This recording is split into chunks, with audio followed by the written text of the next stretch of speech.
आता पुढची लीळा अशी आहे, करणीय शिकारी चरितार्था अनुवाद. आमचे स्वामी काय म्हणतात नागदेवाला, की आम्हाला तुमच्याकडनं काहीतरी करणीय करून घ्यायचं आहे. करणीय म्हणजे काहीतरी क्रिया करून घ्यायची आहे, आणि ती क्रिया निश्चित करायची ना, तर ती क्रिया केल्यानंतर तुमचं चरितार्थ करायचे. म्हणजे तुम्हाला जसं आम्ही घडून मळून योग्य केलं तसंच, आणि त्यात काही थोडंफार काही राहिलं असेल तर ते आम्ही काय करणार, तुम्हाला चरितार्थ करणार, म्हणजे तुम्हाला योग्य करणार. आम्ही पौढ स्वीकारल्यानंतर आसनी विराजमान होतो. आता पहुड स्वीकारला म्हणजे स्वामी विश्रांती घेतली, आराम केला, सर्व काही झालं, आणि परत आसनावर काय झाले, विराजमान झाले. नागदेवासही सर्व भक्तिजन सेवेस हजर झाले. आता नागदेवासह भक्तिजन काय झाले, हजर झाले. आम्ही नागदेवाला पुन्हा म्हणालो, वानर्या, तुझ्यासाठी आणखी एक करणी आहे, ते तू करावेस. देव प्रत्येक जीवाकडनं काही ना काहीतरी क्रिया करून घेतात, ज्याला आपण म्हणतो ना कर्म करून घेतात. कारण तुम्ही चांगले कर्म केले तर चांगली फळं मिळणार, वाईट कर्म केले तर वाईट फळं मिळणार. जसे कर्म तसे फळ. तसं स्वामी काय म्हणतात भट्टोवासाला, की भट्टो, आम्हाला तुमच्याकडनं काहीतरी तुमच्याकडून करणी आहे, म्हणजे तुमच्याकडनं आम्हाला काहीतरी करून घ्यायचं आहे. यावर नागदेव काय म्हणतात, जी माझ्याजवळ तर काहीच नाही, मग मी कसे करावे. आता देव तर म्हणतात तुम्हाला करणी आहे म्हणजे काहीतरी करावं लागेल. भट्टोबासाला शंका आली. ते म्हणतात, जी माझ्याकडे तर द्रव्य नाही, मी काय करणार आहे. द्रव्य असेल तर मला काहीतरी करता येईल.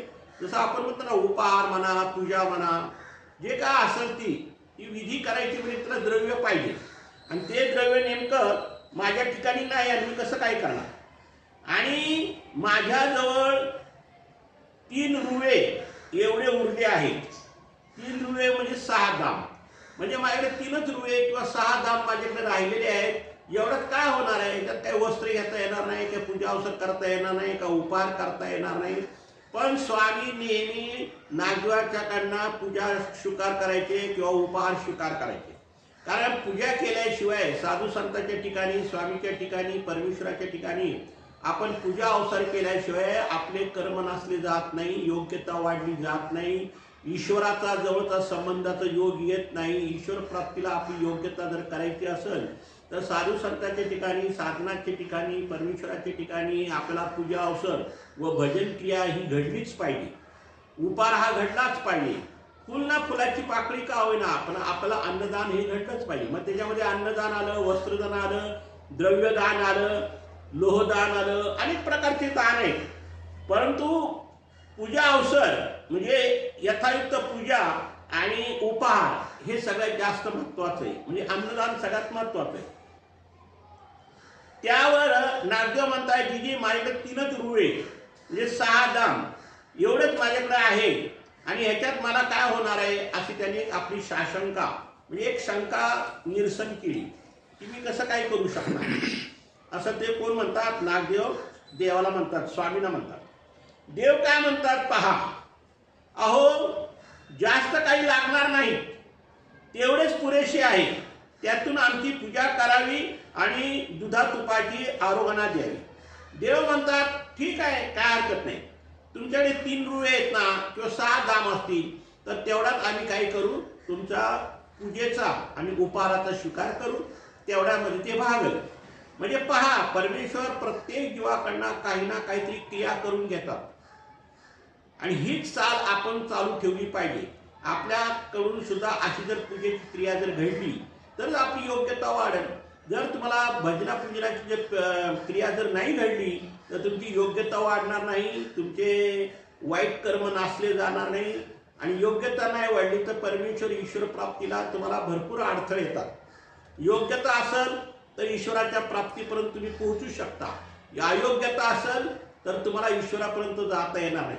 तर ही अयोग्यता नासण्यासाठी आणि योग्यता वाढवण्यासाठी परमेश्वर प्रत्येक भक्ताकडून पूजा अवसर किंवा उपहाराचा स्वीकार करतो. मग आम्ही नागदेवाला सल्ला दिला. नागदेवाला फार आनंद झाला. दुपारच्या पूजा अवसरातील पूजा साहित्य उरले होते, तांदूळ तूपही शिल्लक होते. नागदेवाने त्यांच्याजवळ शिल्लक असलेल्या 3 रुवेचे दूध आणले. मग आता नागदेवाने काय केलं की त्याच्यामध्ये जे काही पहिलं उपहार केला होता स्वामींसाठी, त्याच्यामध्ये तांदूळ तूप असं काही बरेच काही डाळ वगैरे शिल्लक तर होतीच, आणि शिवाय 3 रुवे यांचं काय केलं, त्यांनी दूध आणलं. बाईसांनी खीर रांधली. संध्याकाळच्या वेळी नागदेवानी श्रीचरण क्षालन केले. आता दुपारचाही पूजा अवसर व्यतिक्रमे नागदेवाचार्याकडून स्वामींनी करून घेतली. आता संध्याकाळचाही पूजा अवसर आणि उपहार परत नागदेवाचार्याकडून आमचे स्वामी करून घ्यावे. मग या ठिकाणी काय केलं, 3 रुवेचं त्यांनी पूजा अवसराचं दूध आणलं आणि पूजा अवसराचं काही साहित्य आणलं आणि बाईसाठी काय केली, खीर रांधली. संध्याकाळच्या वेळी नागदेवानी श्रीचरण क्षालन केले. भारप्रदेशी सर्वांगी चंदन चर्चिले होते, ते पुसून काढले. आता सकाळी स्वामीची पूजा झालेलीच होती. तो कपाळाला चंदन होता, तो कपाळाचा चंदन काय केला, भारप्रदेशी चंदनाचा जो आरा होता तो काय केला, यांनी पुसून काढला, त्याची मळी काढली आणि स्वामीचे श्रीचरण क्षालन केले आणि पूजेची तयारीला सुरुवात केली. भारप्रदेशी नवीन चंदनाचा आडा रेखला. परत दुसरा नवीन चंदनाचा टिळा किंवा आडा स्वामीच्या श्रीमस्तकाला त्यांनी लावलं. नंतर आम्ही दुपारपेक्षाही विलक्षण अशी पूजा त्यांच्याकडून करून घेतली. मग स्वामींनी परत विलक्षण अशी त्यांच्याकडनं पूजा करून घेतली. दुपारी मुख्यतः वंचकत्वाची अयोग्यता नसण्या एवढी आम्ही व्यतिक्रमेने श्रीचरणाकडून श्रीमुकुटापर्यंत पूजा करून घेतली. आता सकाळची जी पूजा झाली ती व्यतिक्रमे म्हणजे अंगुष्ठापासून पायापासून श्रीमुकुटापर्यंत म्हणजे माथा म्हणजे मस्तकापर्यंत असं केलं, श्रीमुकुटापर्यंत केलं. पण हे झालं व्यतिक्रमे. आता क्रमानुसार जर म्हटलं तर आता ही दुसरी जी पूजा करणार ती क्रमानुसार म्हणजे मस्तकापासून म्हणजे आपण कपाळापासून डोक्यापासून जे म्हणतो पूजा, तिथून त्या क्रमाशी ती पूजा स्वीकार करणार होते देव म्हणजे केली आणि ती अंगुष्ठापर्यंत पूजा केली. म्हणजे क्रमे आणि व्यतिक्रमे. पहिली पूजा व्यतिक्रमे केली, आताची पूजा आहे ती क्रमानुसार चालली. मात्र आता त्यांचा संपूर्ण योग्यता लागावी व जीव स्वरूप पूर्ण शुद्ध व्हावे, त्यांच्या हृदयात ईश्वराचा संचार व्हावा आणि त्यांना आचारा विचारांची संपूर्णता प्राप्त व्हावी. आता ही व्यतिक्रमे पूजा करण्याची वंचकत्वाची अयोग्यता किंवा इतर घडवावं मडवावं असे अनेक कारणांनी केली. पूर्वंत क्रमश्रीची पूजा करणार त्या पूजेमध्ये त्यांच्या ठिकाणी त्यांच्या हृदयामध्ये ईश्वराचा संचार व्हावा म्हणजे ईश्वराबद्दल त्यांची काय व्हावी, बुद्धी वाढावी. शिवाय आचार विचाराची पूर्णता, आचार विचाराची संपूर्णता प्राप्त व्हावी आणि जीव स्वरूप पूर्ण शुद्ध व्हावे.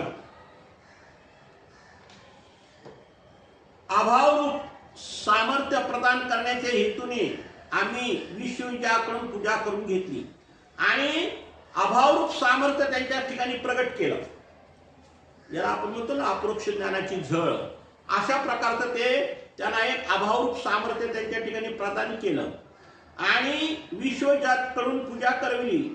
म्हणजे आता त्यांच्याकडे एवढी मोठी महापूजा करून आम्ही घेतली की ह्या महापूजेमुळे त्यांच्या अनेक कर्म तर नासलेच गेले, पण अनेक प्रकारची योग्यता त्यांच्या ठिकाणी सामावली गेली किंवा योग्यता वाढली. मंगल आरती दुपारती झाल्यानंतर बाईसांनी खीरचे ताट करविले. मग मंगल आरती झाली, दुपारती झाली, बाईसांनी खीरचे ताट केले. आम्ही नागदेवाकरवी आग्रहपूर्वक करून घेतलेले दुधा तुपाची आरोग्य स्वीकारली. मग स्वामी काय म्हणतात की आम्ही नागदेवाकडनं आग्रहपूर्वक त्यांचा जो भोजन होता तो आम्ही त्यांना करायलाही लावला आणि त्या भोजनाचा आरोग्याचा आम्ही प्रसन्न होऊन स्वीकारही केला. आता नागदेवाजवळ माझ्या म्हणण्यासारखे काहीच उरले नव्हते. देव स्वतः म्हणतात की नागदेवाकडनं आता करून घेण्यासारखं काहीच राहिलं नाही, कारण त्याचे बरेच कर्म नासले होते, बरेच अयोग्यता नासली होती, बरंच त्याला काही घडवून म्हणून तयार केलं होतं आणि आता हे अनेक प्रकारची योग्यता सामवल्यामुळे किंवा अनेक प्रकारचे सामर्थ्य एक प्रकारे त्यांच्या ठिकाणी आल्यामुळे त्यांच्या ठिकाणी आता करण्यासारखं काहीच उरलं नव्हतं, की त्यांच्याकडनं काय आता क्रिया करून घ्यावी एवढी काय आता आवश्यकता नव्हती. ज्या काय आम्ही आता क्रिया ज्या करून घेतल्या आहेत या सर्व क्रियेतून त्यांची योग्यता वाढली आणि अयोग्यता नासली गेली. जीवनापर्यंत काही असणारी नव्हते ध्येय तर त्यांनी अगोदर आम्हाला समर्पित केला. आता त्यांच्या जीवनामध्ये त्यांच्याकडनं काही करून घेण्यासारखी आवश्यकता नव्हती आणि या व्यतिरिक्त त्याने आम्हाला देह समर्पण केलं होतं. जसं आपण अनुसरताना स्वामीला विडा ठेवताना आपण म्हणतो ना, तन मन धन तुमच्या श्रीचरणी अर्पण. म्हणजे तन म्हणजे शरीर, मन म्हणजे आपलं मन आणि धन म्हणजे जे काय असेल ते सर्व त्याग करून आपण परमेश्वराच्या श्रीचरणाजवळ येतो. जसं आपण तन मन धन ईश्वराच्या चरणी अर्पण करतो तसं आमच्या ह्या नागदेवानी पहिलंच देह आपलं समर्पित केलेलं होतं. ज्यावेळी ते अनुसरले त्यावेळेस त्याने आपलं तन मन धन ईश्वराच्या चरणी अर्पण केलंच होतं. ज्वरात स्वतःची शुद्धता नसताना, स्वतःचा तोली धड सांभाळता येत नसतानाही तरी आम्ही म्हणता क्षणी देहाची तमा न बाळगता ते नेवासाला गेले. देवाने कसे उद्गार काढले पहा. देव काय म्हणतात, त्याला स्वतःची शुद्धता नव्हती, एवढा त्यांना ज्वर ताप होता, याशिवाय त्यांना तोल सांभाळता येत नव्हता, झोकांडे जात होते.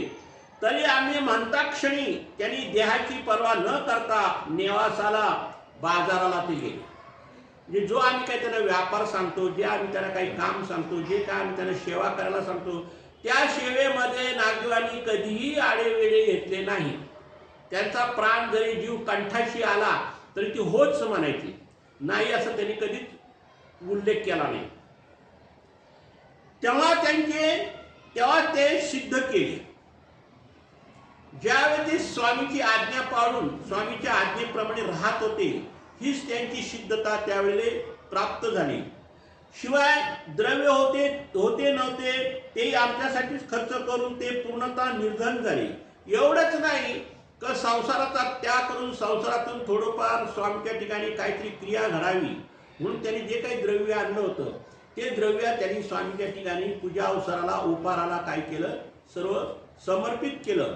त्यांच्याकडं धन सुद्धा काही राहिलं नाही. ते कसे झाले, निर्धन म्हणजे धनरहित, म्हणजे त्यांच्याकडे काही द्रव्य राहिलंच नाही.